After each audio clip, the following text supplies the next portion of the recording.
Christophe André. Bonjour. Alors, merci tout d'abord d'être là. Je suis ravie de te recevoir aujourd'hui. C'est un Merci d'avoir plaisir. accepté. C'est un plaisir pour moi. Je suis très impressionnée parce que j'ai de nombreux livres euh, dont tu as été l'auteur. Et du coup, je suis remplie de joie voilà, de te recevoir aujourd'hui sur cet épisode. Donc, j'ai la chance d'animer ce podcast, Histoire de soignants écoute. C'est un podcast qui est là pour témoigner du vécu des soignants, mais des soignants au sens large, sur le vécu des personnes qui prennent soin. Parce que pour moi, cette curiosité d'écoute, d'écouter les histoires, vos histoires, c'est quelque part s'engager. S'engager pour une médecine plus humaine et plus collaborative. Donc Christophe, tu es psychiatre, psychothérapeute. Donc tu as écrit de nombreux livres, dont le dernier qui est S'estimer et s'oublier. Oui, oui, oui. Alors j'avais envie de te poser une toute première question. Peux-tu nous parler de ton enfance et de quelques moments clés qui ont façonné ton parcours? Euh, Mon enfance, c'est une enfance ordinaire, quoi, d'un petit garçon des années 60. Euh, je sais pas, j'arrive pas à voir ce qu'elle peut avoir d'intéressant pour les autres par rapport à ces histoires de santé, de soins. Bah, peut-être que j'ai grandi, j'ai eu une enfance qui m'a plu. Moi, j'ai des bons souvenirs de mon enfance. J'ai pas vécu de choses trop difficiles. C'était dans un milieu modeste. On me fichait la paix. J'étais bon élève. J'étais tranquille. On me demandait rien de plus. Et donc, j'étais un petit garçon solitaire. J'aimais beaucoup lire, mais j'aimais beaucoup les contacts sociaux aussi, solitaire sociable.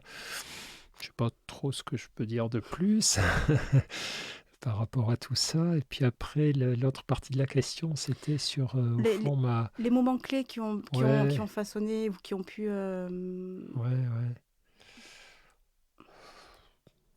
Dans mon enfance, je crois pas qu'il y ait eu de moments clés. Il y a eu des personnages clés, mais divers enseignants m'ont beaucoup apporté. Mon grand-père maternel m'a beaucoup apporté.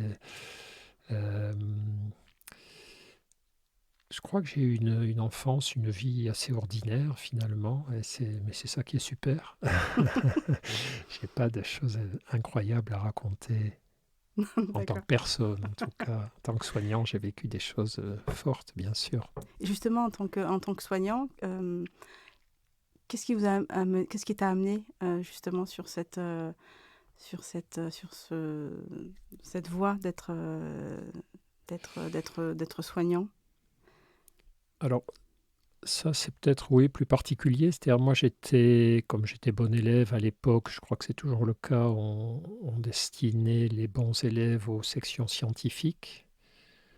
Et donc, à l'époque, les sections scientifiques destinaient les bons élèves à devenir des ingénieurs. C'était l'époque où l'ingénieur était une sorte voilà, d'idéal des garçons des études scientifiques. C'était à Toulouse, il y avait Airbus, l'aérospatiale, enfin, tout ça était très motivant pour nous tous.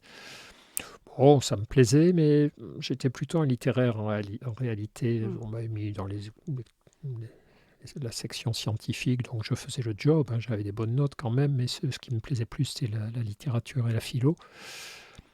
Et quand j'ai lu Freud en philosophie, quand le prof nous a fait lire Freud en philosophie en classe de terminale, ça a été une révélation. Là, j'ai Mm. découvert la psychologie au travers du prisme un peu particulier de la psychanalyse, mais c'était la psychologie qui m'intéressait.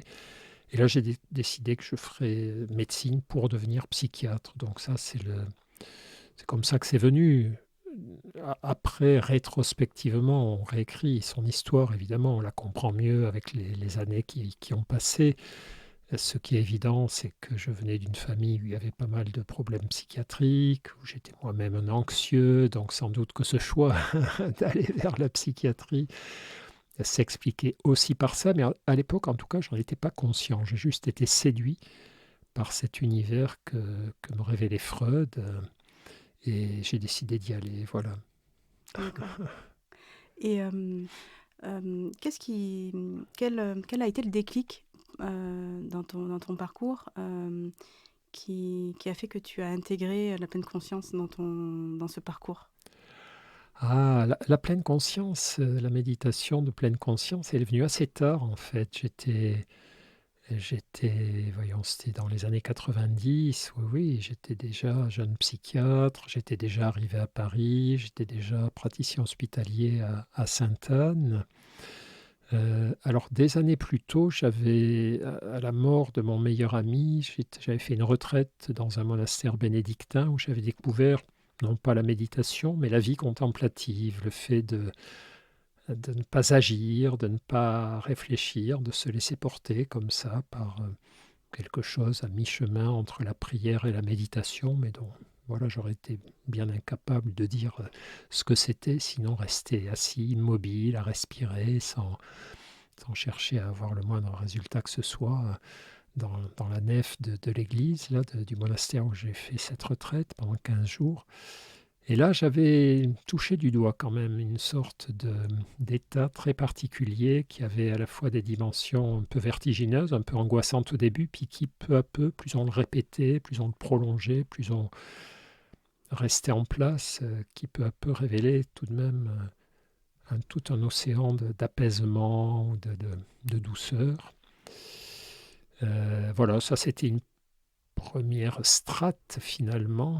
Et puis après, dans les années 90, je voyais passer quand même les premiers Mm. articles scientifiques quoi, sur la méditation. Je me disais, tiens, c'est pas mal, ça a l'air intéressant, etc. Puis un autre hasard de ma vie, une autre rencontre après celle de Freud, mais il y en a eu d'autres, mais ça a été celle de Mathieu Ricard, que j'ai croisé comme ça par hasard sur un plateau télé. On a sympathisé, puis il m'a très vite dit, bah, si ça t'intéresse, ces choses-là, moi je connais John Kabat-Zinn, hein, le fondateur de ce courant moderne, contemporain, de la pleine conscience.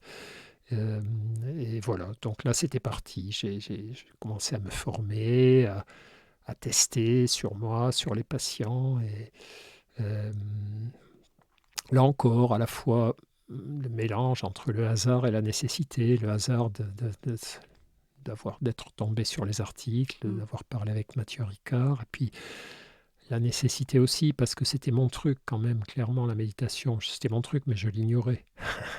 Il y a des choses comme ça qu'on porte en nous, et tant qu'on ne rencontre pas un cadre qui nous permette de les accoucher, de les codifier, de les mettre en œuvre, eh bien, on peut être porteur comme ça toute sa vie de choses dont on est capable, de Mhm. savoir-faire, de compétences, je ne sais pas comment il faut les nommer, mais faute de cadre approprié, elle reste un peu comme ça, à l'état latent, dormant. Mhm. D'accord. Et dans la pratique en tant que telle, de psychiatre, comment tu as pu l'intégrer? C'était un peu délicat à l'époque parce que c'était pas la mode. Aujourd'hui, tout le monde sait enfin, tout le monde croit savoir ce qu'est Mm. la méditation. Tout le monde a son avis, favorable ou défavorable. En tout cas, c'est quelque chose qui est passé dans les connaissances Mm. du grand public, la culture contemporaine, voilà. Mais à l'époque, ça faisait un peu peur quand même aux patients, aux collègues. Mm. Donc, j'ai vite compris quoi, que le mot méditation était inquiétant. Donc, on s'est mis à parler d'entraînement attentionnel, apprendre à travailler un peu ce sur quoi on portait notre attention pour moins ruminer, pour se centrer sur des choses plus apaisantes que les inquiétudes ou les obsessions, ces choses-là. Euh, au départ, oui, les patients, il y avait beaucoup de patients qui ne revenaient pas dès qu'on leur parlait de méditation, ils C'est annulaient vrai? le rendez-vous suivant. Oui, oui, j'ai eu ça plusieurs fois. C'est là que j'ai compris que le mot, on n'était pas encore prêt pour Mm. utiliser ce mot.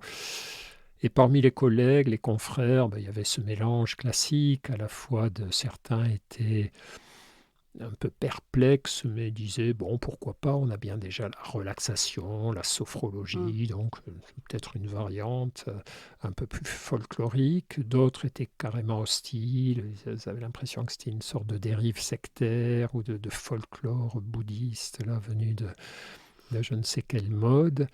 Euh, voilà, entre la perplexité et l'hostilité, on a quand même navigué, puis peu à peu, il s'est passé deux trucs, c'est-à-dire on a très vite vu quand même que pour les patients, c'était tout de même une révélation, quoi, que beaucoup Mm. de patients anxieux ou avec des fragilités dépressives découvraient quoi, un truc dont on ne leur avait jamais parlé, qu'ils n'avaient jamais essayé, et découvraient tout de même quoi, que ça allait être un grand secours pour eux. Et puis les soignants aussi. Moi, j'ai toujours eu sur mes groupes des stagiaires, des internes du service, des stagiaires psychologues, des stagiaires infirmiers, Mm. infirmières. Et tous, à chaque fois, après les groupes, les gens étaient assez perplexes, quoi, assez retournés, assez Mm. émus de ce qu'ils avaient vécu, de ce qu'ils avaient découvert. Et donc, peu à peu, ça fait boule de neige. Et puis, dans le même temps, ben, les publications scientifiques s'accumulaient. Enfin, Bien tout sûr. ça, D'accord. voilà, Mhm. c'était le début des années 2000. Tout ça est allé assez vite, finalement. Mais au début, oui, oui, c'était pas accueilli à bras ouverts, quoi. Mais bon, le service où j'exerçais, mes deux patrons, là, les deux chefs de service, Henri Lot et Jean-Pierre Ollier, me faisaient confiance, Ils donc étaient ouverts, ils m'ont bien sûr. laissé y aller. Ouais, Mm. ouais, ça, c'était important. Bien sûr. Sinon, si Oui. j'avais eu des bâtons dans les roues, bon, j'aurais peut-être gardé la pratique pour moi, mais Mm. laissé tomber la diffusion et Mm. l'enseignement. Ouais. D'accord. Et parmi toutes les personnes que tu as rencontrées tout au long de ta carrière, est-ce qu'il y a une histoire ou un patient qui t'a particulièrement marqué? Oui, oui, beaucoup. Peut-être la toute première patiente qui m'a marqué, je me souviens, je devais être jeune interne, ça devait être mon troisième entretien tout seul, quoi, un truc de blanc-bec. Euh, et à l'époque, évidemment, c'était en 80, 1980 ou 79 peut-être, j'avais une fonction d'interne un an avant. C'était la psychanalyse quoi, qui était la référence. Donc, les psychanalystes, ils ne parlaient pas beaucoup à leurs patients. Quoi. Ils les écoutaient, ils disaient trop rien. Bon. Et je me souviens de cet entretien que je mène avec la patiente. Alors, je la questionne quand même. Enfin, c'était en hospitalisation, que je comprenne un peu pourquoi elle était là. Donc, je fais l'entretien psychiatrique traditionnel. Puis après, je la fais un peu parler d'elle, de ce qu'elle a dans la tête. Enfin, je fais un peu plus de psychothérapie, d'entretien à Mhm. visée psychothérapique. Mais je ne fais que recueillir ce qu'elle répond à mes questions. Et puis à la fin, au bout une heure et demie, je ne sais pas, je lui dis bon, ben, très bien, merci beaucoup. Voilà, on se revoit à la visite demain ou je ne sais pas quoi. Et la patiente, désolée, me regarde et dit mais vous me dites rien. Et ce truc m'a mis hyper mal à l'aise parce que tout à coup, je me suis dit mais au fond, oui, elle s'est confiée à moi, elle m'a dit des trucs hyper importants sur son passé, sa vie sentimentale, sa vie sexuelle. Et moi, j'ai pris des notes et j'ai rien dit, j'ai rien restitué. Et tout à coup, je me suis senti un peu merdeux. Quoi. Je savais, j'avais rien à lui dire. On m'avait jamais appris ce qu'il fallait dire, ni appris Mm. même comment mener un entretien réconfortant pour les patients. J'étais juste là pour absorber les données cliniques. Et ça a été je me souviens très bien encore du visage de cette patiente. Et tout à coup, je crois que ça a été la première lézarde dans mon adhésion au fait qu'il n'y avait pas d'autre voie que la psychanalyse à l'époque pour aider les patients. Et je me suis dit, mais non, mais c'est quand même un problème quoi, de rien leur dire à ces pauvres patients. Enfin voilà, celle-là, je m'en souviens très très bien ouais, de cet instant. Et Mm. voilà, ça a été le début de mon désamour avec la psychanalyse et D'accord. l'explication. Oh, il y a eu plein d'autres raisons, mais pour laquelle je suis allé vers d'autres voies. D'accord. Est-ce que tu as beaucoup écrit sur le bonheur, sur la sérénité? Mm. Est-ce que tu pourrais est-ce que tu pourrais me dire quels sont les éléments pour toi constitutifs d'une vie sereine?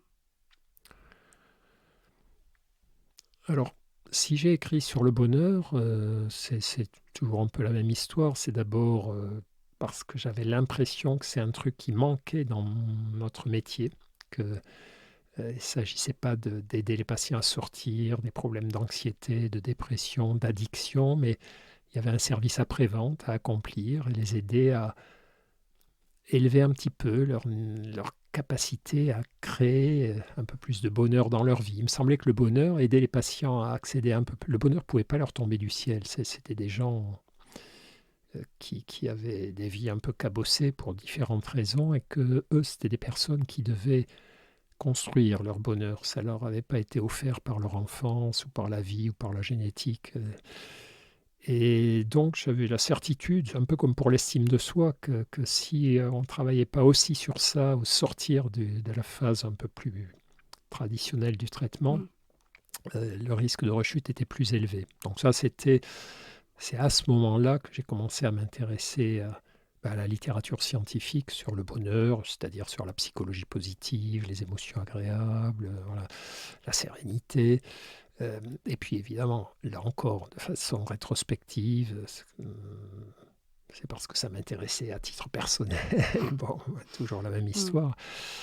Les éléments constitutifs, c'est là que c'est un peu connecté à la méditation, ces histoires de bonheur, c'est qu'il y a quand même beaucoup de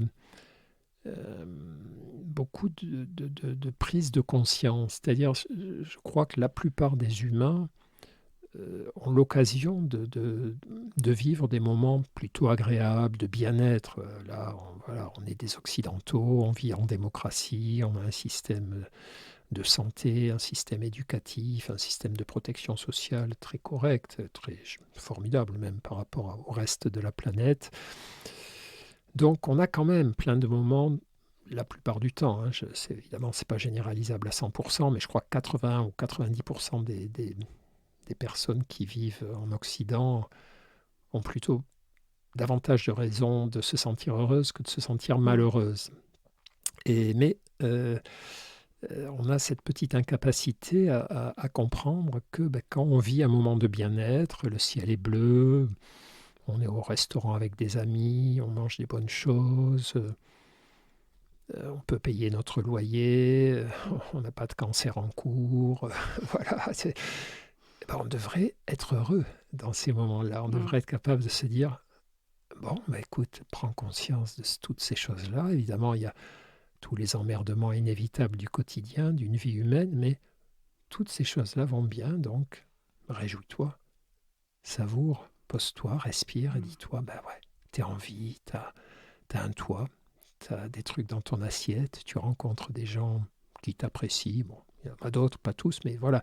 Donc, ce truc-là, c'est exactement la logique de la pleine conscience. Quand ce fameux petit exercice du grain de raisin qu'on donne à manger aux patients pour leur faire découvrir qu'au fond, quand on prend le temps de regarder le grain de raisin, de le renifler, de le poser sur sa langue, de le mâcher une seule fois, de sentir le goût, puis une seconde fois, puis on met 10 minutes à avaler ce grain de raisin, il nous offre beaucoup plus de bonheur parce qu'on a pris le temps de le découvrir, de le manger, de l'avaler en conscience, qu'il ne l'aurait fait le même, exactement le même, si on l'avait jeté dans notre bouche en pensant à nos soucis. Voilà, on a avalé la même nourriture, mais dans le cas où on lui a prêté attention, on a découvert que c'était vraiment bon, savoureux, intéressant, et dans l'autre, on n'a rien découvert du tout.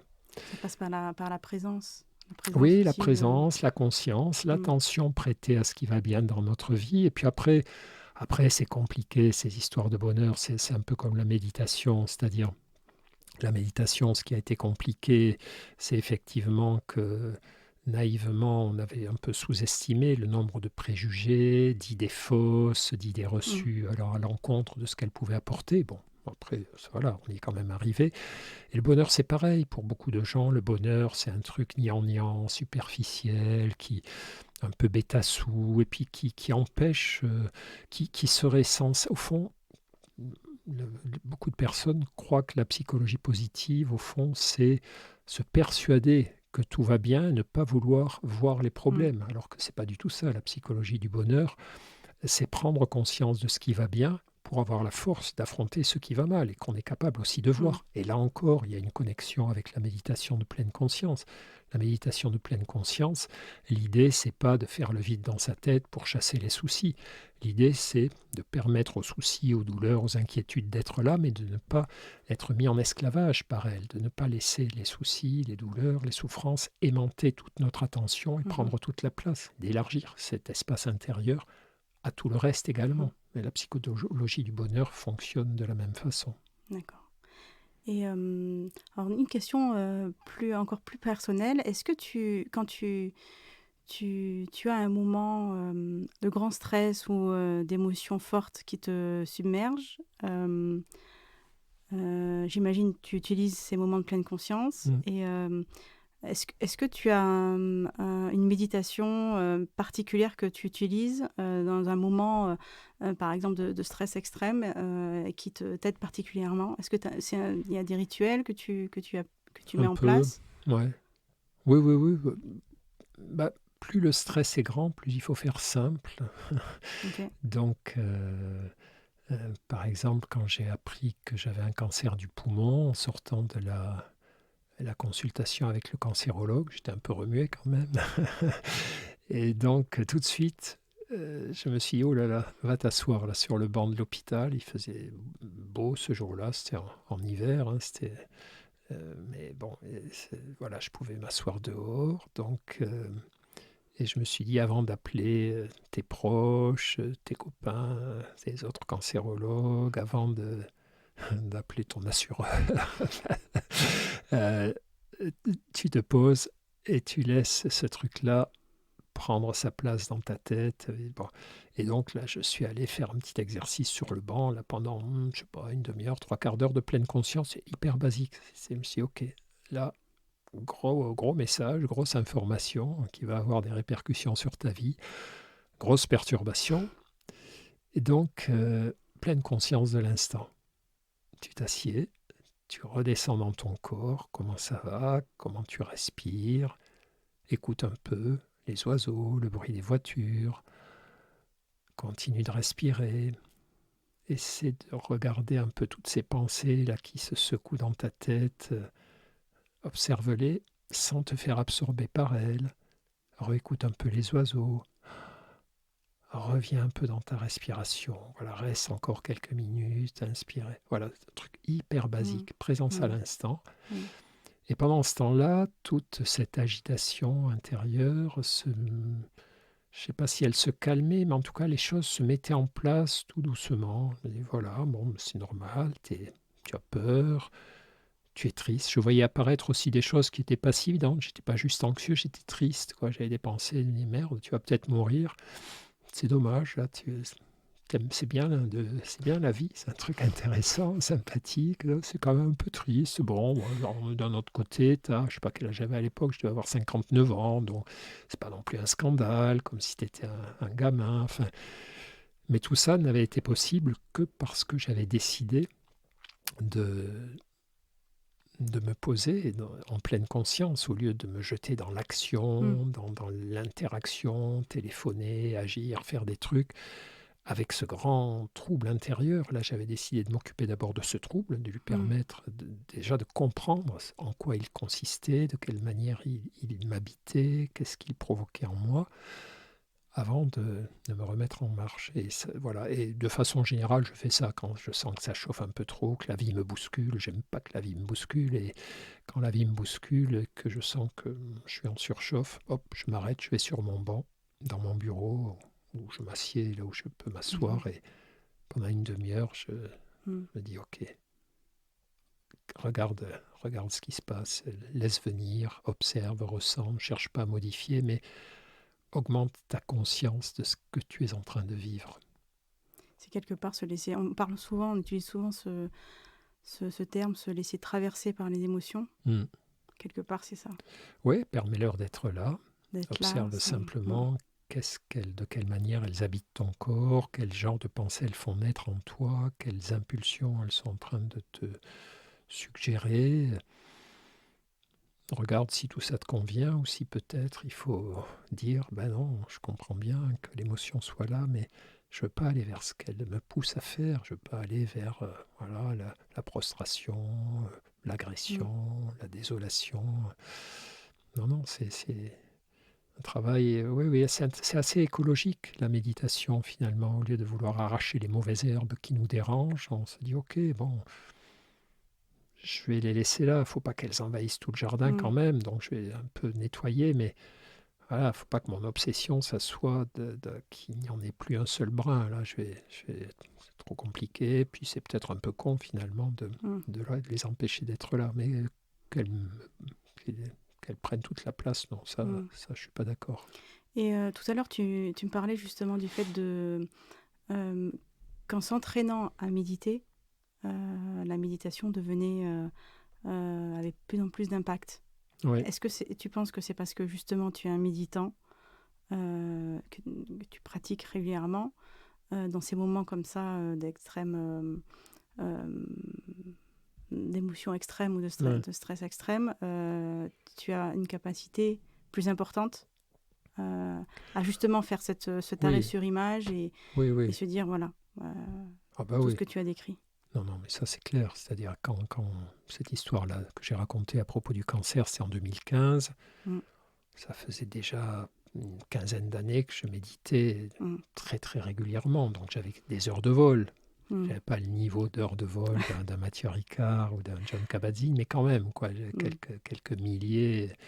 J'avais fait le calcul un jour, je sais pas, je devais être à 10 ou 15 000 heures au compteur. Donc, mm. l'air de rien, voilà, il y a des automatismes Oui. effectivement qui se mettent en place. Et je pense qu'effectivement, si j'avais appris la méditation 3 semaines avant, ça aurait peut-être moins bien marché. J'en sais rien en réalité, hein. Parfois, il y a une sorte d'énergie du désespoir, et même si on a un petit outil qu'on maîtrise à peine, Mhm, c'est comme le naufragé accroché à sa planche, quoi. On s'en mm, sert très bien mm, pour ne pas couler, mais en tout cas dans mon cas, non, non, dans mon cas c'était plus simple parce que je savais exactement ce que ça pouvait m'apporter. Ouais. Et j'ai pas hésité une seconde pour aller m'asseoir sur le banc, quoi. Ça n'a pas mm, été un débat mm. intérieur. Je suis sorti et pof, direct. C'était Mm. vital. Ouais, ouais, c'était évident. Ouais. Alors, je sais que tu n'aimes pas trop ce mot la fierté. Mm. Je vais quand même te poser la question. Ouais. Est-ce que tu as dans un des projets que tu as pu mettre en œuvre, ou est-ce que tu as une action que tu as faite et réalisée dont tu es particulièrement fier? Et laquelle? Oui, oui, oui, je suis pas bon, effectivement, ce mot de fierté, je m'en méfie beaucoup, mais je comprends bien ce J'ai que pas ça trouvé veut de dire. synonyme. Oui, oui, bah, je suis content. Il y a des choses dont Oui. je suis content dans ma vie. Moi, voilà, je suis content d'avoir consacré du temps à l'éducation de mes 3 filles. Je suis content d'avoir rendu service à plein de patients, pas tous malheureusement, mais de l'avoir fait en tout cas de mon mieux. Je suis content d'avoir contribué à la diffusion, la popularisation de la méditation, des thérapies comportementales, euh, peut-être aussi moins visible des thérapies de groupe. On faisait beaucoup de thérapies de groupe dans le service là, dont je m'occupais. Et thérapies de groupe pour les phobiques sociaux, pour les patients souffrant de TOC, pour les patients, voilà, nos groupes de méditation. Et j'ai fait découvrir ça à beaucoup de jeunes soignants qui ont vu à quel point c'est le groupe, lorsqu'il marchait bien, était un amplificateur. Donc oui, moi Mhm. je suis content de mes bouquins, que mes bouquins aient pu aider des gens à distance. Quand tu écris des livres et que tu reçois des lettres de lecteurs qui te disent, écoutez, je vous ai jamais vu, vous m'avez jamais rencontré, mais votre livre m'a fait un bien fou. Et certains te disent même que le livre leur a sauvé la vie. Mais là, tu as ton cœur fond, quoi. Mm, Tu te dis, ben voilà, ça valait vraiment le coup mm. de passer des heures à mon bureau, là, au lieu d'aller me balader, à faire ce bouquin. Ouais. C'est pas de la fierté, c'est pas de la fierté, c'est du... De l'utilité? Oui, Ça ça me fait servi à quelque chose. plaisir, quoi. Mm, Je me dis, voilà, tu as fait le job et mm, c'est bien, quoi, tu es en règle, quoi. Tu as rendu mm, service, c'était... C'était ton métier, ta vocation, et c'est cool ça, c'est cool. Si tu avais un jeune devant toi qui a envie de travailler en psychiatrie, qu'est-ce que tu lui dirais? Ou si tu as des Ah, conseils à lui donner, ou juste quel mot tu lui dirais? ouais, je lui dirais, bah, super, bienvenue. C'est c'est génial que tu aies choisi ce métier parce que c'est un super métier et puis il y a des grands besoins et donc tu vas être le roi de la jungle ou la reine de la jungle. T'es vraiment welcome. Ouais, après les conseils des vieux, je sais pas si c'est... En tout cas, je pourrais lui parler des erreurs que j'ai commises, ça c'est sûr. C'est-à-dire les erreurs que j'essaierai de ne pas refaire, c'est de me carboniser au travail, beaucoup, beaucoup travailler. Mm. Ça, je considère que j'ai trop travaillé. Je me suis souvent épuisé, sans le savoir d'ailleurs. C'est parce que quand on est soignant, on a cette espèce d'ivresse du soignant. Tu vois, tu sors de ta journée d'hôpital, tu es épuisé, mais en même temps, tu es content. Quoi. Tu as fait ta dernière contre-visite, tu sors à 9 heures du soir. Et tu as cette espèce de joie d'avoir fait le boulot correctement, d'avoir réconforté tes derniers patients avant de quitter l'hôpital. Et moi, je me suis souvent fait piéger par ça en croyant que finalement ce bonheur du Mm. soignant qui est content d'avoir fait le boulot effaçait le stress et la fatigue. Mais en fait, ça efface rien. Tu gardes le stress. Tant mieux qu'il y ait cette satisfaction, mais tu es quand même usé par ton boulot. Ça, je m'en suis rendu compte sur le tard. Donc Et attention à qu'est-ce ça qui t'a permis de t'en rendre compte? et de partir à la retraite.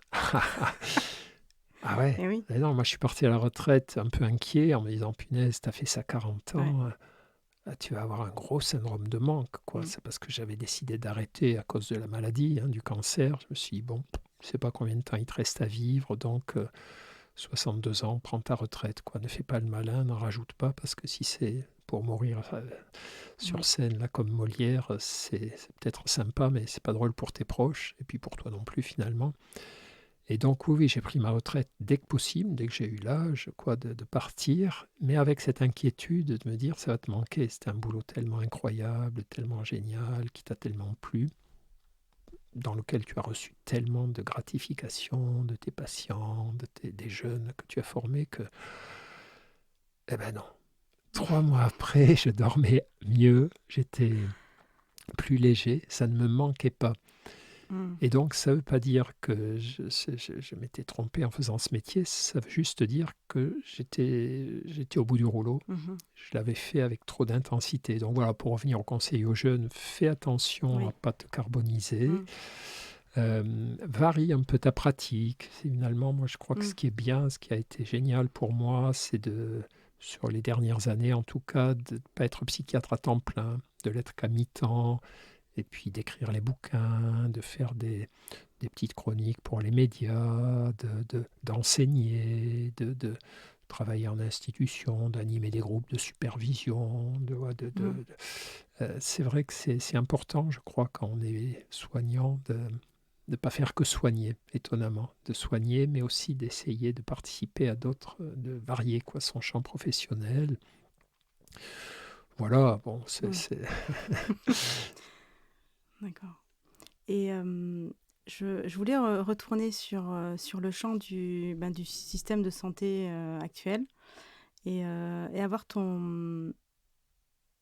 en 3 mots, si tu pouvais me dire 3 mots sur ton système de santé idéal.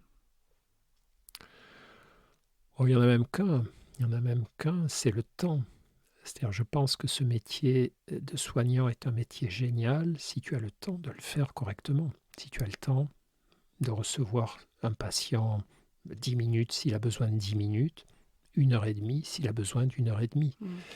Mm. Et je crois que tout ce qu'on fait est fabuleux dans le monde du soin, mais que dès qu'on est soumis à la pression du temps, aux exigences de rendement, Mm. d'abattage, parce qu'on a trop de patients à voir et pas assez de temps pour les voir, ça devient un métier pourri. Mm.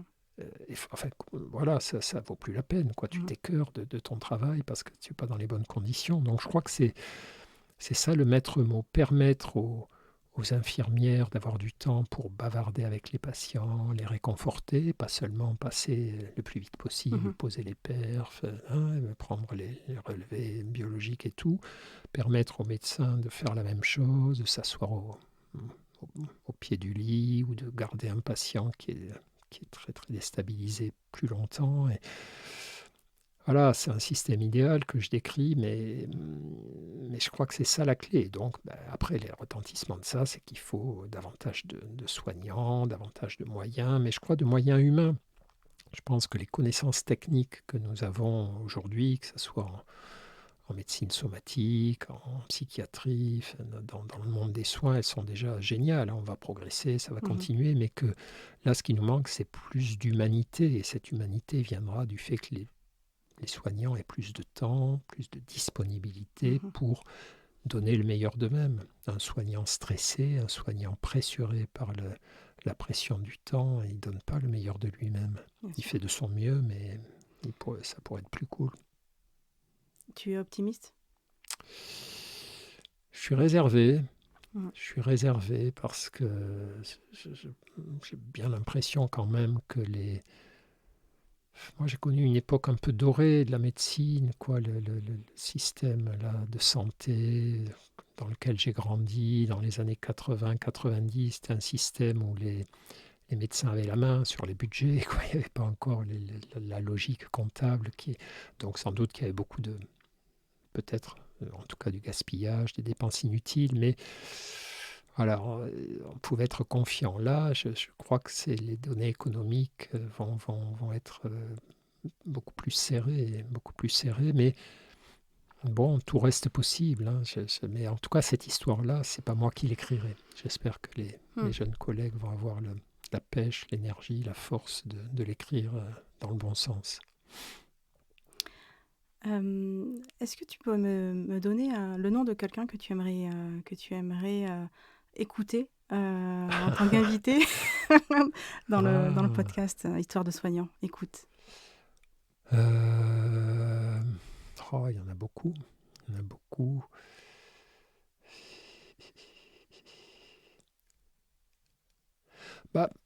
Moi, il y a plein de collègues que j'admire, que je trouve géniaux. Enfin, par exemple, la pneumo-oncologue qui m'a soigné, Marie Visley, c'est quelqu'un pour qui j'ai une admiration incroyable. Donc, je suis sûr qu'elle serait super bonne pour raconter un peu sa vision des choses.